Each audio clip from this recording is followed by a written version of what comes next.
A colleague has died in an accident. Immediately, my husband changed into his black suit and hurried off to the funeral home. His haste was out of the ordinary for just a colleague's funeral. Suspicious. Arriving at the funeral home where my husband was, an incomprehensible sight caught my eye. Unbelievably, my husband was acting as the chief mourner. Upon learning this fact, I was on the verge of raging with anger. He has betrayed me again. I will never forgive him. My name is Lily. I married my husband Keith 4 years ago. We both love to travel and have journeyed to various places, both domestically and internationally, 2 to 3 times a year. But now those trips are on hold because I'm currently 8 months pregnant. I've always wanted a child, so I nearly cried when I found out I was pregnant. While it might seem like smooth sailing from this description, I do have one concern. That is, my husband's infidelity. In fact, Keith cheated once just before we got married. The other woman was someone he met at a company-sponsored drinking party. The reason I found out about the infidelity was because I happened to see a message from her. A message arrived while Keith was in the bathroom, and I inadvertently saw it. The woman's WhatsApp icon showed a cute-looking female. I'm sure she used her own face as the icon. The icon read, Amy. Unfortunately, I discovered his infidelity the day after we sent out our wedding invitations. I was furious and confronted Keith. What's that message about? Are you cheating on me, by any chance? I'm sorry. It was just a lapse in judgment. Keith hastily bowed his head in apology. When I thought about becoming a married man, I felt a little lonely, but I promise I won't do it again. The only one I truly love is you, Lily. Given that our wedding preparations were underway and the invitations had already been sent, I decided to forgive him this one time. If you ever cheat on me again, I will never forgive you. With that emphatic statement, I had been trying to trust Keith since then. He was delighted when he found out about the pregnancy and still whispers words of love to me. I don't want to think that my husband could betray me again, but Keith has been acting a bit strange recently. That's because he started going to drinking parties frequently. Ever since his pre-marriage infidelity, he declared that he would not attend company drinking parties. Perhaps this was his own form of atonement. Instead, he often drank alcohol with me at home. But when I found out I was pregnant, I became absent. While I was satisfied with non-alcoholic drinks, it seems my husband was not. About a month ago, Keith suddenly said, I want to go to a company drinking party. I feel awkward about being the only one drinking alcohol, and I want the person I'm with to drink too. Of course, once the baby is born, I'll stop going. Is it okay if I attend drinking parties just during your pregnancy, Lily? 4 years into our marriage, he had truly been devoted to me. Even though Keith was clearly in the wrong for his infidelity, he reflected on his actions, came straight home after work, and helped with household chores. He spent most of his time with me. I hadn't forgotten about his affair, but at that time, my feelings of wanting to trust my husband were stronger. I decided to let Keith attend the drinking party. Then my husband happily said, Thank you. Of course, I won't go to the after party. I'll make sure to tell you by the day before when I attend a drinking party. Oh, that's right. I'll also come home with some desserts. What would you like? Well, the strawberry sponge cake from the bakery in front of the station. I'm pregnant, so I need to watch my weight, but it's fine when you're at a drinking party, right? But Keith only informed me about attending a drinking party the day before and bought me a cake just once. After that, he somehow ended up attending after parties, and there were many days when he came home after the day had changed. My heart felt uneasy with my husband's behavior. Feelings of wanting to trust and feelings of anxiety got all mixed up. Still, I felt reluctant to restrict his drinking party since I couldn't drink alcohol myself. I didn't want to bring up his past affair either. I have no choice but to trust. So I reassured myself and waited for my husband's return with a prayerful heart every time he went to a drinking party. That day was sunny, so I decided to rinse the newborn clothes. Having the tiny onesies on hangers to dry, just that made me feel wrapped in happiness. I can't wait to meet our baby. As I thought, with my hand on my belly, Keith, who had been sleeping, woke up. Oh, doing laundry? It makes me feel like baby is going to be born soon, right? I got so happy just hanging them up. Let's go shopping for the things we need together next time. Speaking of which, my mother-in-law said she'd buy us a crib. She wants us to let her know when we decide on the one we want. I have had a good relationship with my mother-in-law, who lives in the neighboring town, since before we got married. Our relationship has become even better recently, thanks to my pregnancy. Cooking must be hard, right? She even comes to bring me some dishes. The opportunities to talk on the phone with my mother-in-law have increased. Don't worry, I'll come help out frequently after you give birth back home. Lily, you just need to think about the baby. Leave the rest to me. Her genuine excitement for the birth of her first grandchild makes my mother-in-law's presence very comforting. My husband often says this to me. My mom is really sweet to Lily, huh? I wish she'd be kind to me, too. Not to me, but to our baby. Well, she's really good to me, too. Conversations like this make me think that my anxiety about my husband might be overthinking. I'm about to become a mother, so I shouldn't be anxious about small things. Just when I thought that, Keith's smartphone rang. He seemed to not recognize the number displayed on the screen and had a puzzled expression on his face. Keith, feeling that the incessant call was not just a nuisance call, quietly picked up the phone. Hello? My husband answered the phone with a probing voice. The color drained from his face in an instant.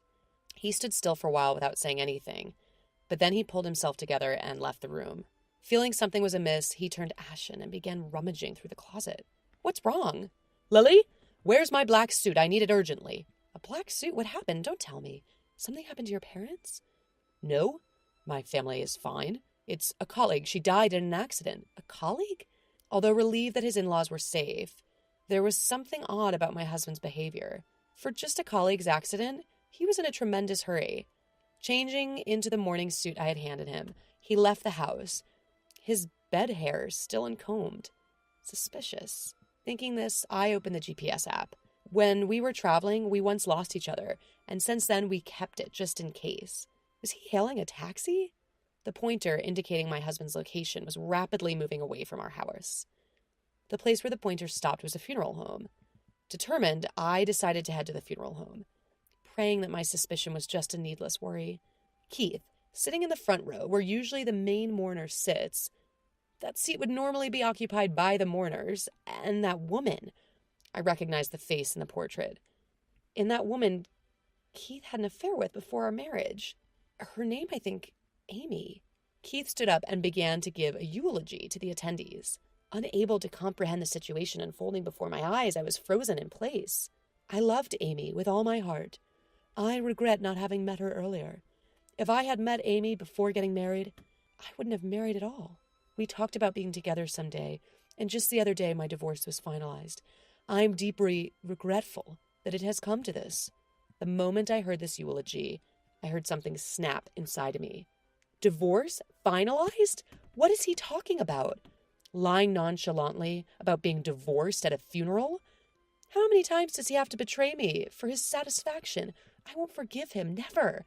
I confronted Keith, who had just finished his eulogy. Noticing this, he widened his eyes in surprise. Lily? Why are you here? That's not the point. What's the meaning of this? Explain it clearly. I told you earlier, didn't I? A colleague died in an accident. As my husband's voice grew smaller, mine became louder. Why are you the one hosting at a colleague's funeral? You'll give a satisfactory explanation, won't you? That's well. I remember this woman's face, you know. I can't forget it. She is an unpleasant memory. Why are you hosting for this woman? She's the one you had an affair with, isn't she? My voice drew attention of the attendees. Keith, desperate to control the situation, faced the interested gazes. Calm down, Lily. There's a reason for this. It's not the relationship you're thinking about, trust me. But I continued to press him. A good reason? Let's hear it. If you want me to trust you, give me a satisfactory explanation. And what's this about being, quote, divorced? I'm still your wife, aren't I? I'll explain later. Please, be quiet. My husband gradually became irritated and eventually blamed me. There are people related to her here, don't you know? Isn't it rude?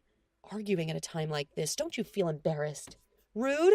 Who's the one being rude here? You're the one lying to everyone. Look, everyone's watching. You're going to give an explanation that everyone else can accept, right? Explain why you said the divorce was finalized when you haven't even divorced me, your wife. Shut up, just be quiet for a moment. If you want me to be quiet, then explain it right now. As Keith and I glared at each other, a woman approached and suddenly slapped him in the face. A loud smack sound reached our ears. What? Surprised by this sudden event, Keith let out a startled voice. The woman shot a sharp glance at my husband and raised her voice as much as I did. You despicable man! We were fools for believing in a man like you, both Amy and me. Tears flowed from her eyes as the woman screamed loudly. I thought she should have stayed away from a married man. But you said you'd divorce your wife and that you truly loved Amy, so I supported you. That's why I asked you to be the chief mourner this time. But this betrayal is just awful. This woman seemed to be Amy's coworker. She had heard that Keith and Amy had reconciled about a month ago, and they were seriously considering marriage, so she supported them. Amy, who had no family, seemed to have adored this woman like a sister. And yet, she couldn't stand the fact that Keith hadn't even discussed the divorce with me, his wife. Upon learning the truth, I was also furious. I was so angry with myself for believing in such a man. I should have never forgiven him back then. I should have thoroughly condemned him for cheating, even once. I glared at my husband. Didn't I say back then that I would never forgive you if you cheated again? Don't think I've forgotten. We're getting a divorce, and I expect proper compensation. Wait, please. It was just a moment of weakness. I had a drink outside after so long and let my guard down. Do you really think I can put up with being cheated on twice because of a moment of weakness? This time I absolutely won't forgive you. I'm divorcing you no matter what you say. After all, you wanted the divorce, right? If you had met Amy first, you wouldn't have married me, right? As I sent a challenging look borrowing Keith's words from his eulogy, he nervously glanced around, sweat forming from his forehead. Well, I had to say that or things wouldn't have been settled.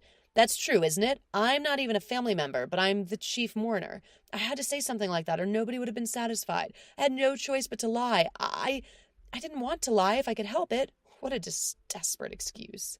He's truly a hopeless man.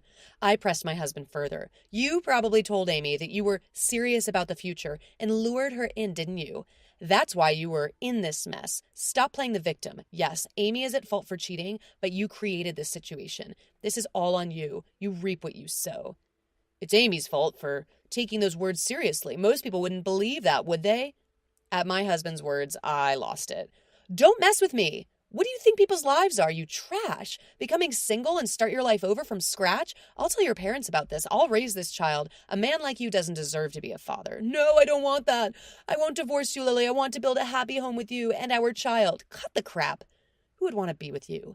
If you thought like that, you wouldn't have cheated in the first place. How much do you have to ridicule people to be satisfied? You're the worst. Wait, please, Lily. I violently shook off Keith, who was trying to pull my arm forcibly, ripping his hand away. Lily, wait, Lily! I heard my husband's cries, but I didn't look back as I left the scene. I immediately headed to my in-laws' house, sharing everything that had transpired. Upon hearing this, my father-in-law and mother-in-law, livid, summed up Keith to their house. Keith's face was stern when he arrived. Ignoring his demeanor, my mother-in-law berated Keith. What on earth have you done, Keith? Cheating at a time like this? And for the second time, not only have you betrayed Lily, but you've also deceived the other woman. You're no longer a son to us. We're cutting ties with you. Following the irate mother-in-law, my father-in-law also raised his intimidating voice. You're never setting foot in this house again. You'll carry the weight of your sins for the rest of your life. But Dad, Mom! I gently patted Keith, who was crouching on the floor. Keith quickly lifted his face, his eyes pleading for help. Ignoring his plea, I handed him a piece of paper. What's this? Yeah, it's a divorce paper. You'll fill it out right here, right now. Your parents agree with the divorce. Now, please, write quickly. I don't have time. I have a lot to do, including moving and preparing for childbirth. Are you serious? Can you raise a child alone, Lily?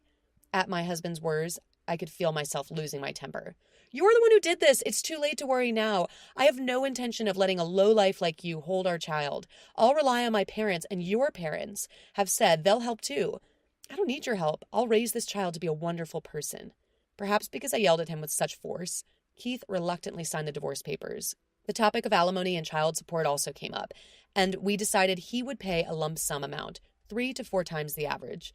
It seemed like I wouldn't have to worry about money for a while. Afterwards, Keith began working a night shift to pay off the debt he accumulated from the alimony. He was working day and night without any time to drink or date anyone. On the other hand, I gave birth to a healthy baby girl a few months later. I'm currently living at my parents' house, doing the best to raise my child with their help. Even though we're divorced, I still keep in touch with Keith's parents, and they came over to my parents' house to see their granddaughter the other day. They brought many gifts and looked lovingly at their granddaughter. I dream of going on a trip someday with my parents, my daughter, and my in-laws. Right now, I am fully committed to raising my child, looking forward to that day.